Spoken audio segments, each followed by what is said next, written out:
Coast Guard has launched an investigation now into the death of 82-year-old Virgil Souter. Meanwhile, those who knew him remember him as a person who would be there for you no matter what and was an inspiration to many. 9 on Your Side reporter Jay Warren live now along the river with the story. Jay?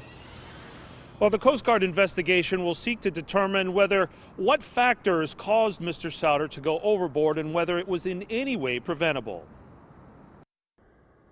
Just like it always is, the Anderson Ferry was running today, making the short trip across the Ohio from Constance to Cincinnati. But today's crossing weighed heavily on the captains and deckhands who work the river. Their thoughts are on 82-year-old Virgil Souter, who went overboard yesterday and spent 30 minutes in these frigid waters before he was pulled out. Just a very caring guy, friend to many, many people. Many people. I spoke to Kay James today. Her husband was the captain yesterday when Souter went over. She says everyone, both family and friends, are in shock.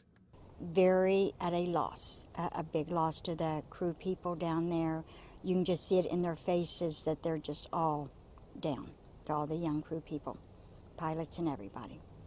Water rescue crews from both sides of the river responded yesterday, but time was working against them. With the temperatures in the low 40s in the water, plus the air temperature was less than that, it's very difficult for anybody to survive in a situation like that. Souter was not wearing a life jacket at the time of the accident. Today I spoke to Lieutenant Christina Jones of the Coast Guard about that.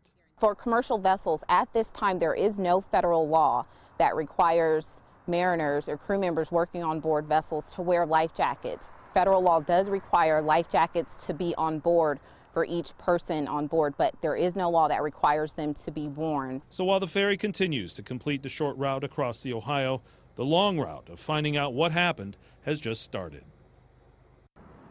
Now, this investigation will most assuredly take weeks, if not months. An autopsy is due to be performed any day. Jay Warren, 9 on Your Side, downtown.